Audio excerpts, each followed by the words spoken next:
ఆయన ఘనత కొరకు నా సర్వస్వం. మే 13. నిర్దోషమైన మనస్సాక్షి. దేవుని ఎడలను మనుషుల ఎడలను ఎల్లప్పుడూ నా మనస్సాక్షి నిర్దోషమైనదిగా ఉండినట్లు అభ్యాసం చేసుకొనుచున్నాను. అపోస్తుల కార్యములు 24:16. దేవుడు మనకిచ్చిన ఆజ్ఞల్ని అనుసరించడం కష్టంగానే ఉంటుంది. అయితే మనము వాటికి విధేయత చూపడం నేర్చుకున్నప్పుడు వాటిని పాటించడం సులువుగానే ఉంటుంది.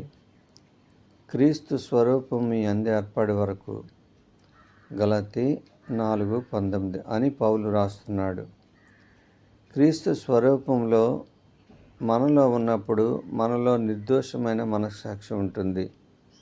ఎందుకంటే క్రీస్తు నిర్దోషి. మన మనస్సాక్షి మనకి నైతిక విలువలను నిర్దేశిస్తుంది. అంతేకాదు, మనము ఆయన విలువల్ని పాటిస్తున్నామో లేదో మనల్ని హెచ్చరిస్తూ ఉంటుంది కూడా. మన మనస్సాక్షి మనల్ని దేవుని వైపు చూడగలిగేలా చేసే మనోనేత్రం కూడా. అందుకే మనలో ఎవరి మనస్సాక్షి వారికే ప్రత్యేకం. ఉదాహరణకు, దేవుడు నిర్దేశించిన ప్రమాణాల ప్రకారము జీవించే అలవాటు నాకు ఉన్నట్లయితే నా మనస్సాక్షి నాకు పదే పదే దేవుని ఆజ్ఞలను గుర్తు చేస్తూ నేను వాటిని ఆచరించాలని నన్ను హెచ్చరిస్తూ ఉంటుంది. ఇప్పుడు అసలు ప్రశ్న, నేను నా మనస్సాక్షి ప్రబోధానికి విధేయత చూపిస్తున్నానా? ఇతరులకు ఏ హాని చేయకుండా నా మనస్సాక్షిని నేను కాపాడుకోవాలి.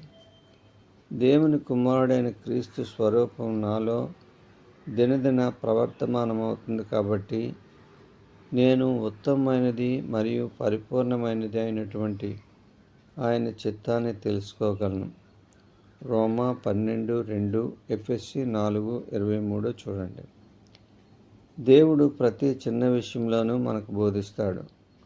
దేవుని ఆత్మ నిమ్మళంగా నా అంతరంగంలో ప్రబోధిస్తున్నప్పుడు వినగలిగే చెవులు నాకు ఉన్నాయా?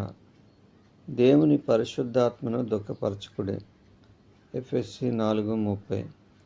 దేవుడు ఉరిమినట్టు నీతో మాట్లాడు. దేవుడు నీతో నిమ్మళంగా మాట్లాడతాడు కాబట్టి నీవైన స్వరాన్ని వినలేకపోవచ్చు. దేవుని స్వరాన్ని వినడానికి నీ మనస్సాక్షిని అప్రమత్తం చేయి. ఆయనతో నీవు వాదిస్తున్నట్లయితే నీ వాదనలను వెంటనే కనిపెట్టు. నేనెందుకు దీన్ని చేయకూడదు అని దేవుని ప్రశ్నించుకు.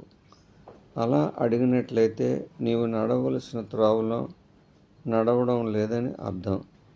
నీ మనస్సాక్షి నీకు ప్రబోధిస్తున్నట్లయితే వాదనకు తావుండదు. ప్రతి విధమైన అవిధేయతను విడిచిపెట్టు.